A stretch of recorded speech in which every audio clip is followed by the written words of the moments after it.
Hello, good morning, good afternoon, or indeed good evening, depending on your time zone and depending on when you are watching this. It is Thursday, the 21st of May 2020, 9 years now since the world should have ended, according to Harold Camping, evangelist and radio broadcaster. May he rest in peace. I'm James Innes, and this is my daily YouTube show, The Jobs Guru. Please do think about subscribing. In today's show, I'm going to be taking a look at the latest jobs, career and employment news, a variety of interesting bits and pieces today. I will, as always, be covering a question from one of my viewers. I'll be talking about the issue of redundancy, very topical at the moment, I'm afraid. I'll be examining the importance of trying to make your CV achievements-based, if at all possible. It really can help you to stand out from the crowd, and that is increasingly important. And next in the interview question series, we'll be looking at what really makes you lose your rag. So if you have any questions or comments as you watch, then do please let me have them below. And if you like what you see, then do please hit that YouTube thumbs up. First, as usual, I've had a good read of all the main news headlines, and in particular, the workplace jobs, careers and employment-related headlines. You may already have seen the news from Rolls-Royce, widely reported, including, for example, in the Telegraph, Rolls-Royce to cut 9,000 jobs in COVID-19 downturn. This has, of course, sparked fears of a shockwave that could trigger mass redundancies across Britain, and much more widely than just the aerospace sector. But what most caught my eye today is Ben Chapman's piece in The Independent. Headline, Why the Government Must Act Now to Stop the UK Experiencing a Coronavirus Jobs Catastrophe. I couldn't agree with you more, Ben. I said in an episode last week, I really feel the government must seize the initiative on the employment front right now and dedicate some time and effort to setting up some proper support for the rapidly rising ranks of the unemployed. They're facing an unprecedented situation and they need all the help they can get. In The Guardian, another excellent piece from economics editor Larry Elliott, UK unemployment rate is set to rocket, even with the furlough scheme. Also in The Guardian, I was interested by the headline article in their work and careers section today. Lockdown has awoken the sleeping giant in our workplaces, union power. Rebecca Winston says, with a surge in membership underway during the coronavirus crisis, this is a once-in-a-generation chance to build unity.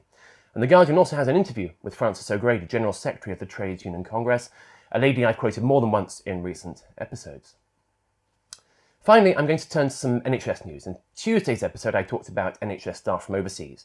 We now have a government decision reported, for example, on BBC News, saying Prime Minister rejects call to scrap NHS fee for overseas carers. I just can't possibly agree with that, still. But it's not all bad news, I suppose, because in the Times we've got bereavement scheme will cover all NHS and care staff. That's including those from overseas. The Daily Mash concludes, when Britain claps, it is excluding foreign workers earning less than 25k per annum, says Home Secretary Priti Patel. Following the passage of the points-based immigration bill, which classes anyone earning below the threshold as unskilled, Priti Patel asserted that the applause was only ever for senior nurses, doctors or consultants.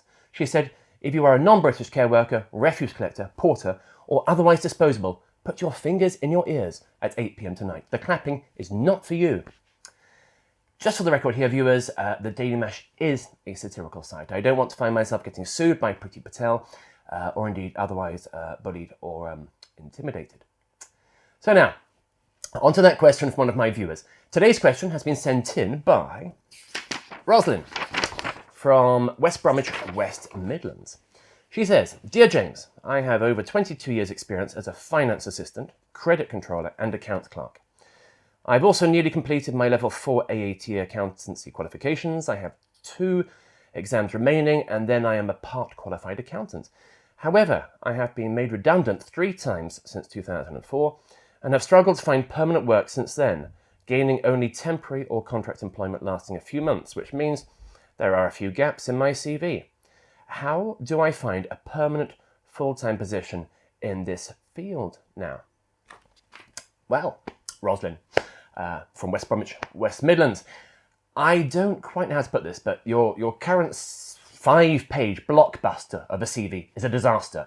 Because yes, she sent me her CV too, but don't worry not, Roslyn. I'm going to redo it for you and I'll email it on over. Now, I've read your CV. You have a wealth of experience and some strong qualifications, but those redundancies are clearly very bad luck, yeah.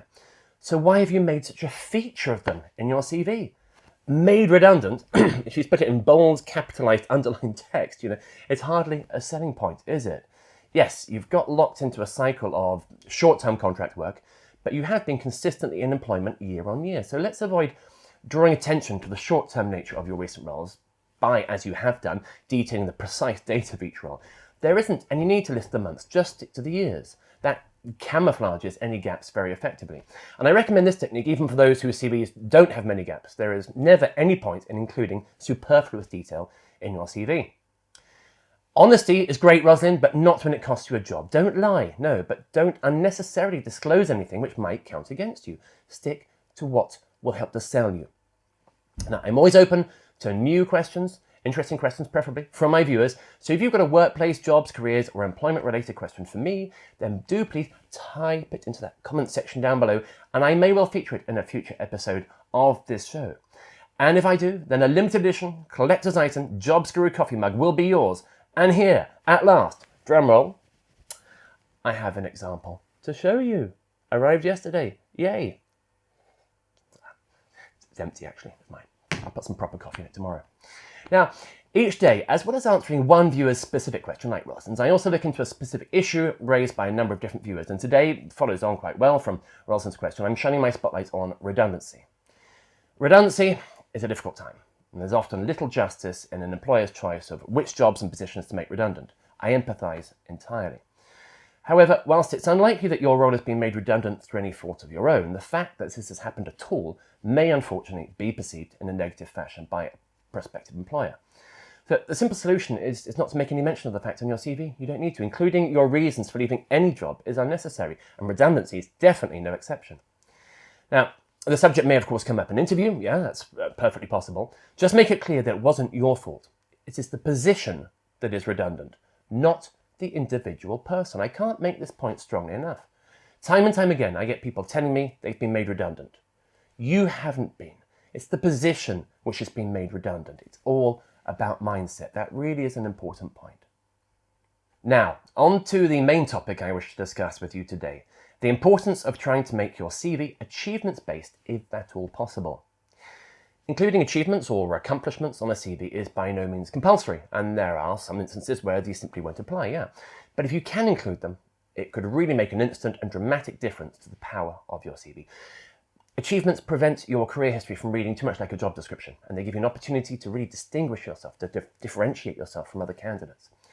This is no time for false modesty. This is the time to show what you've achieved and to imply that you will be capable of achieving similar results in the future. The one goal of your CV is to get you an interview, and this one change to your CV will undoubtedly help to get you noticed, leading to more interview invitations. Now, achievements in and of itself is a powerful and positive word. It'll immediately convey a powerful and positive impression of you to the reader. It differentiates you as not just another average candidate. Given the competition you're likely to be facing, especially with current unemployment levels, being average will not get you the job. You have to set yourself apart. And so many above average candidates let themselves down with, quite simply, a below average CV. You might choose to have either one collective achievement section in your CV, or if you feel you've got enough to say for yourself to warrant it, you can even have separate little achievement subheadings under each role in your career history. But whichever you choose, it's worth noting you should be careful to avoid repetition in your CV. If you've got something to say, then say it once and once only. Space is always at a premium. So do be economical as well in your use of words. If you want your statements to have the maximum impact, then they need to be concise. Don't pad out your bullet points with superfluous detail and explanations. You'll lose momentum. Do quantify if you can, or otherwise back up your claims, but do also bear in mind that if you weren't solely and personally responsible for a particular achievement, but supported a team or another individual in doing so, then you are entitled to credit for that too. So I've got a few little examples here for you, just to better illustrate what I mean. Delivered a substantial increase in weekly sales levels from 45,000 to 85,000, nearly doubling sales. Won the Deputy Manager of the Year award in 2012, resulting in promotion to the management of the flagship Liverpool branch. Increased market share from 12% to 15% over an 18-month period, an increase of 25%, beautifully quantified.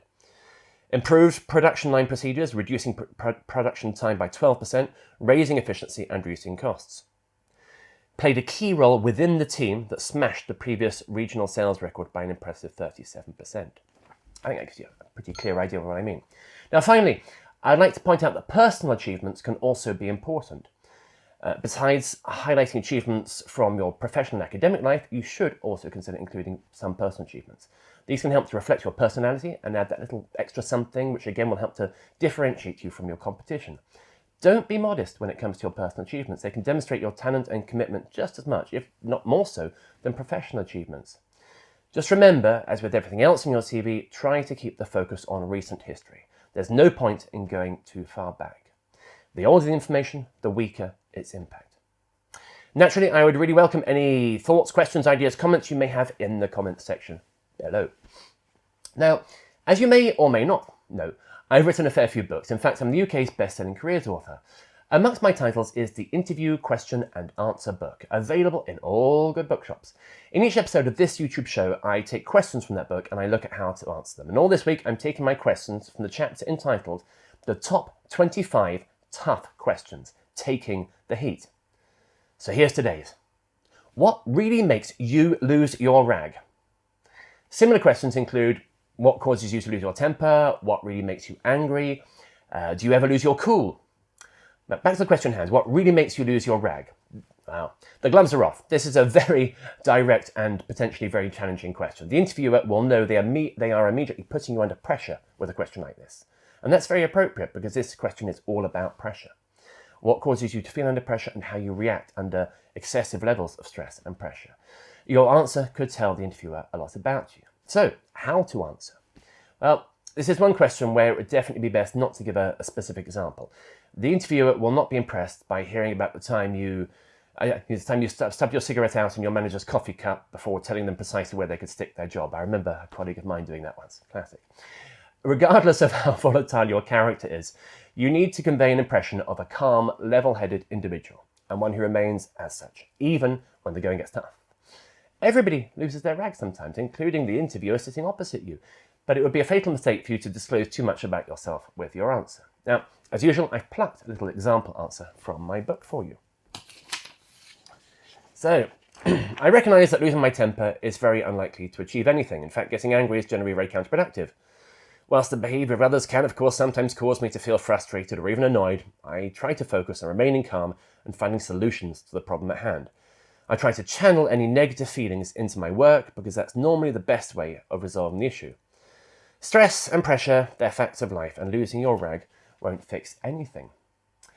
One question, I remember one candidate actually answered this question with, I really lost my rag this morning trying to get the plastic wrapping off those, off some new CDs that arrived in the post. You know, those little plastic wrappers with the ring pulled type thing, like cigarette packets. Not a good answer on so many different levels, but it did make me laugh. Although I didn't laugh to his face. No, I had a good laugh about it later. Now, I'm currently updating this book, the Interview Question and Answer book, working on a brand new edition, the 3rd edition, I think it is. So if you have any interview questions which you think I should be considering for possible inclusion, do please let me know in the comments section. So now, that is pretty much all for today, and indeed this week. I'll be back as usual Monday to Thursday next week.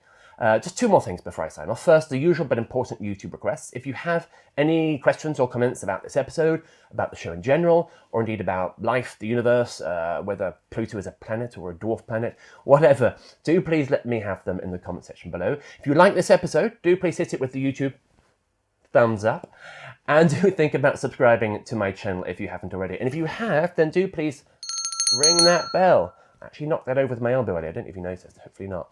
I've kind of drawn attention to now, haven't I? Never mind. Ring that bell so you can receive notifications when I upload new episodes. And actually, on that point, is ringing this bell each day starting to make you really lose your rag? Let me know. Finally, let me tell you what's happening on Monday. In Monday's show, I'll be back and I'll be chatting about a variety of things, including the shift in the employment market from employers battling over talent to employers being faced with a glut of talent. It's become a buyer's market. Unemployment levels are through the roof. How can you stand out from the crowd? Might employers be making people lower offers? Are employers going to be making less effort to retain staff now, etc.? A really rather interesting and certainly very topical subject. And next in the interview question series, we'll be going back to my chapter on weird and wonderful interview questions and asking, do you like to sing in the bath? I do actually. I do hope you'll tune in. Thank you for watching today. Keep safe and be well, my friends. Goodbye.